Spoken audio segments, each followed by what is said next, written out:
اخترنا اليوم نصور تقريرنا ضمن مناطق العاصمة عمان، وتحديدا في منطقة صويلح. اللي بيعرف صويلح بيعرف إنها كانت نقطة عبور وما زالت.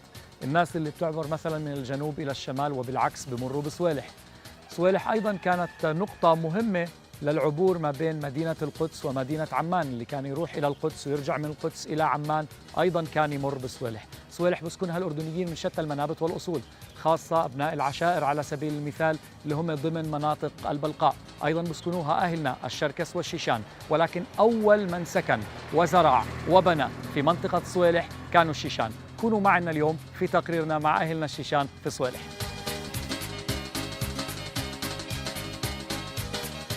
عن تاريخ الشيشان في منطقة صويلح بدنا نسمع من أبو أيدمر. الله يمسيك بخير عمي، يعطيك العافية. كيف الصحة؟ الحمد لله. الله يخليك. الشيشان اجوا على الأردن سنة 1902، وصلوا على الزرقاء. في بعض العائلات والعشائر الشيشانية ما ناسبهم طقس الزرقاء، فلقوا المنطقة هاي منطقة صويلح تشبه جبال القوقاز. أيوه. وأراضي القوقاز، وكان في غابات الواقع لفوق مجلس. فاجوا استأذنوا من الحكومة العثمانية وقتها، واخذوا المنطقة هاي سكنوا فيها. وصلوا هون سنة 1905 شهر 8. لحقوا من البرد. أيوه. لحقوا من البرد بدري شوية هيك. أيوه. فراحوا في بالمنطقة الغربية هناك في عند مزرعة الأميرة هي في كهوف. فراح مضوا الشتوية هناك في الكهوف. شهر 4 1906 رجعوا على المنطقة هاي بالذات، يبنوا بيوتهم، بنوا مسجدهم، بنوا بيوتهم هون، سكنوا بالمنطقة هاي بالذات. أيوة. هاي أول ما بلشوا يبنوا فيها. اجوا بعد كمان اجوا كمان برضه بشوية عائلات شيشانية من الزرقاء ناسبهم الطقس هذا، واستمروا. وكان ما في حدا نهائيا، الأرض فاضية ما في حدا، كان في مية اسمها عين صويلح. أيوه. في سمية صويلح بالنسبة للعين هاي، اسمها عين صويلح، فصارت البلدة القرية اسمها. هي صويلح معروفة بأكثر من عين حتى. نعم. يعني مجموعة من العيون بصويلح. في عين ثانية كمان بالمنطقة الغربية هناك. نعم. وعاشوا هنا، وأقطعوا الحكومة العثمانية أقطعتهم أراضي زراعية.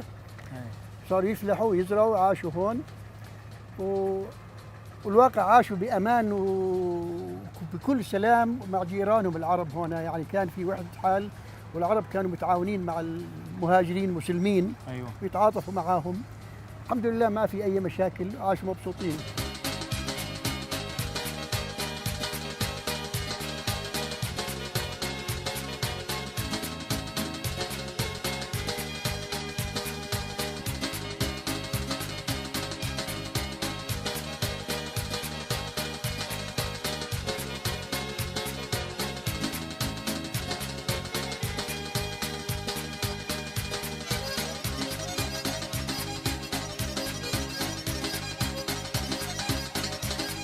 القلبق أو القبعة تصنع من صوف الحمل الصغير، وعند الشيشان تمتاز بارتفاعها.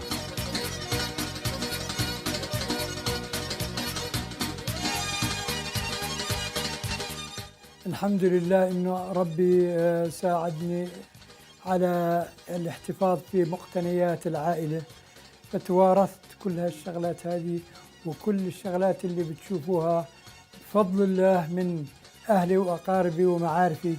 فزي ما أنتم شايفين هذه المائدة اللي هي الأكل الرئيسية في الشيشان، اللي هي القلنش زي المنسف العربي.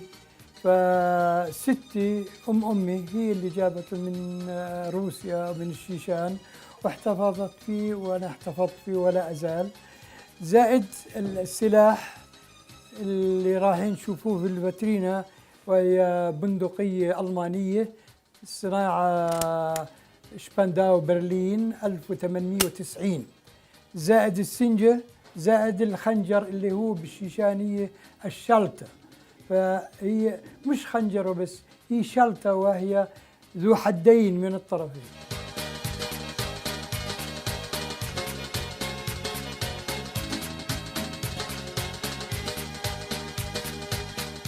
رحمة والدي قدم لزوجته هدايا، فالقلة المية اللي عندك اللي على يمينك موجودة فيها 3 أو 4 قلوب، اتجاهات الأربعة، إنها بحبها قد الدنيا وما فيها.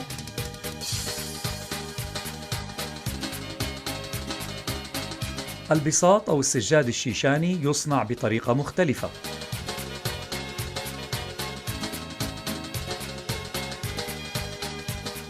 هذا بشيشاني اسمه إشتنج.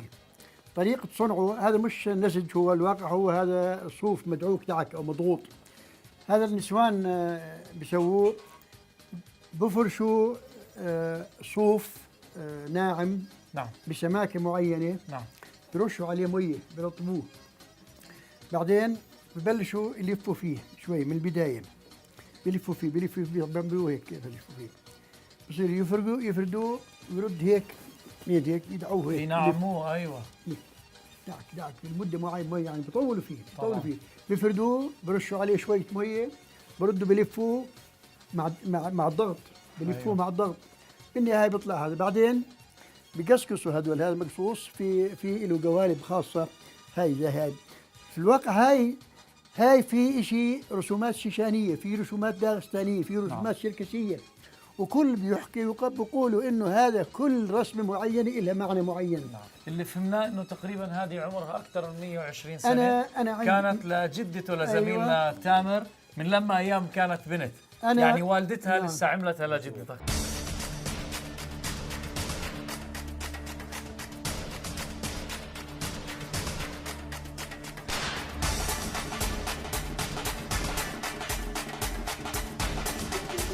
بالنسبة لعمل المختار سابقا وحديثا، سابقا كان المختار هو يعتبر متصرف، ويعتبر ضابط عطلية، ويعتبر محصل الضرائب للدولة في كل شيء. كان تسجيل المواليد، تبليغ عن حالات وفاة، تبليغ عن أي مشكلة بتصير، هو كان مسؤوليته، يعتبر ضابط عدلية، يعني هو بيمثل المحكمة الشرعية وبيمثل المحكمة العادية وبيمثل المتصرف في كل شيء كان.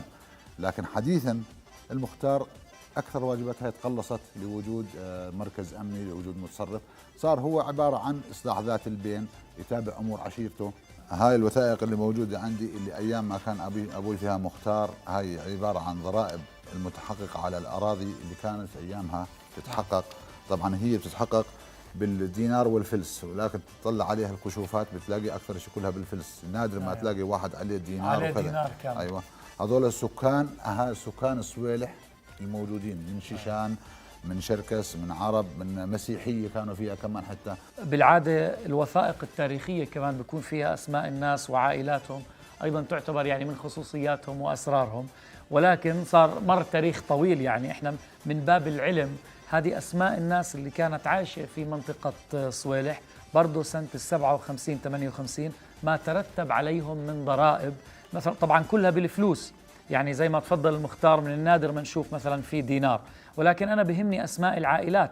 على سبيل المثال مثلا أبو حيدر، العطعوط، الخرابشة، الساحوري، كوكش، الأطرش، أباظة، الدلاهمة، مريان، عيمات، النبر، الحتاترة، الشركسي، طعيمات، يعني عدد كبير. هي كمان الشيشاني، يعني عدد كبير، البطيخي. هاي الأسماء، بوشماق مثلا مكتوب هون، يعني هاي الأسماء أهالي المنطقة.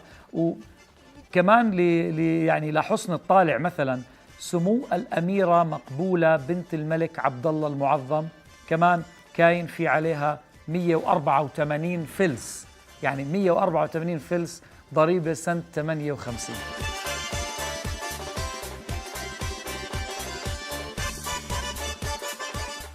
هذه جمعية آل ساكو الشيشانية، تأسست في سنة 2011 في 1/6. كان من أهدافها طبيعة أهداف، مجمل الأهداف، إحنا نختصر الأهداف، أهداف ثقافية وأهداف اجتماعية بالدرجة الأولى. الأهداف الثقافية احنا بهمنا كان نلم الشباب ونجمعهم في مكان معين. أول شيء منه إنه نوعيهم على الحياة، نوعيهم على وما نتركهم للظروف اللي في الشارع والشغلات. تدريس اللغة الشيشانية، قراءة وكتابة، قراءة وكتابة. نحن هون في المجتمع الشيشاني في الأردن نعرف اللغة بدون كتابة، لأنه الكتابة تغيرت لما طلعوا أجدادنا من القوقاز. كانت الكتابة باللغة العربية، كتابة اللغة الشيشانية كانوا يكتبوها باللغة العربية بالأحرف العربية. لكن بعد ما رجعنا أو اجى الاتحاد السوفيتي ولما جرى غيروا الأحرف واخترعوا أحرف جديدة للغة الشيشانية. كان هو صحيح مش كل الأحرف هي أحرف روسية، في أحرف شيشانية معينة لأنه غير موجودة في اللغة الروسية كمان. فصار عندنا وضع إنه إحنا بنحكي شيشاني بس الكتابة صارت صعبة شوية علينا. في كثير عندنا ما شاء الله عليهم بيتقنوا اللغة، بس إنما كان بهمنا في الجمعية إنه نثقف أو ندرس الباقيين من العشيرة بالكتابة والقراءة وكل شيء يعني.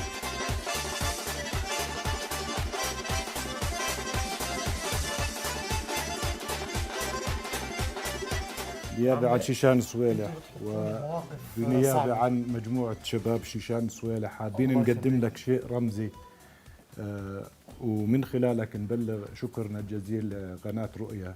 العفو العفو لحضرتك. العفو، احنا والله ما بنعمل الا واجبنا. العفو. واحنا واجبنا نكمل واجبكم ونقدر الجهود اللي تبذل اتجاه هاي العشيرة، وحبينا انه نقدم لك هاي الهدية. بتشكرك. اوه شكرا جزيلا. العفو. هذا شرف عظيم صراحة، شرف عظيم. شكرا.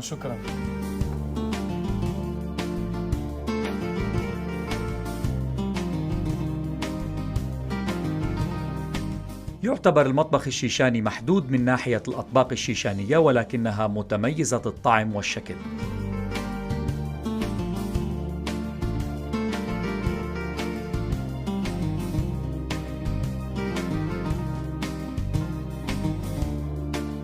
الطبخة الشيشانية اسمها القلنش، مكوناتها طحين وشوي رشة ملح. بنسوي منهم زي الحبال، بنقطع العجينة ونعملها زي ما الأخت سوت. بنسلق لحمة أو دجاج، بنحطهم في مرقة اللحمة، بنسلقهم مع مرقة اللحمة أو مرقة الدجاج. أيوة. هاي طبخة قلنش.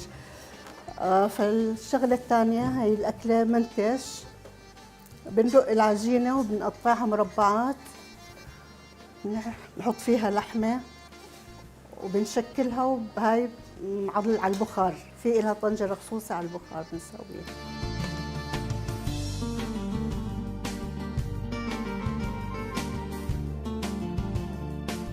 شباب أهلا وسهلا فيكم في بيت محمد مراد ساكو أول شيء، وشرفتونا ونورتوا الحي إن شاء الله. إن شاء الله أهلا وسهلا فيكم. تفضلوا على ما قسم زي ما بقولوا. إن شاء الله عمار. إن شاء الله. إن شاء الله. الله يبارك فيك. بارك الله فيك.